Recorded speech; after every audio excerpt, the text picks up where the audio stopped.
শ্রদ্ধেয় ইমন চ্যাটার্জি, আপনাকে প্রণাম।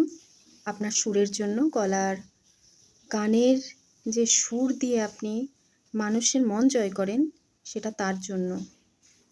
কিন্তু আপনার কোন দরকার পড়েছিল? হ্যাঁ, কেন এই কথাটা বলছি, আজকে যে সুযোগের সদ্ব্যবহার করছি তা কিন্তু নয়। কোনো সুযোগ এখনও হাতে মিলেছে বলে আমার মনে হয় না, আমার ব্যক্তিগতভাবে। এবং আমাদের যারা জাগ্রত মানুষ আছেন তাদেরও যে এখনও কোনো সুরাহা রাস্তা খুঁজে পেয়েছেন তাও নয়।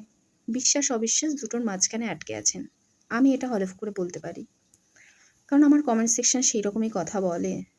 তো যাই হোক, আপনি কোন শিক্ষার তরুণ? আপনি তো রবীন্দ্রনাথের চরণে নিজেকে অর্পণ করেছিলেন, কিন্তু কোন শিক্ষার বলে আপনি পাঁচালী গেয়েছিলেন?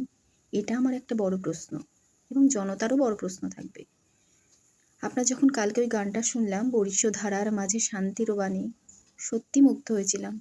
কিন্তু একদিকে কোথাও পজিটিভ নেগেটিভ মানুষের মধ্যে থাকেই, সব ভালো থাকে না।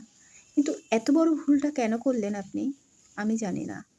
পাঁচালীর মতন গান, ওরকম পাঁচালী নিয়ে আপনি ট্রোল হয়েছেন।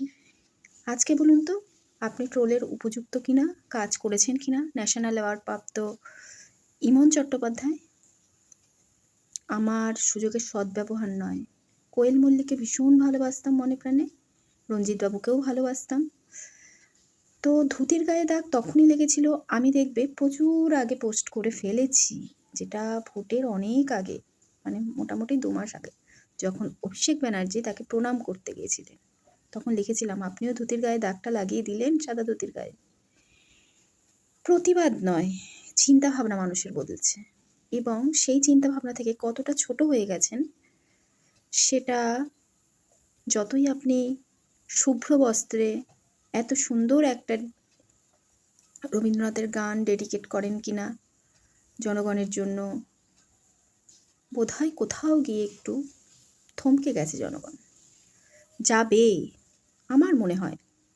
যদি কেউ আমার মনের সাথে মিল রেখে কেউ যদি একটু এই ব্যাপারে থমকে যাও, একটু কমেন্ট করে জানিও।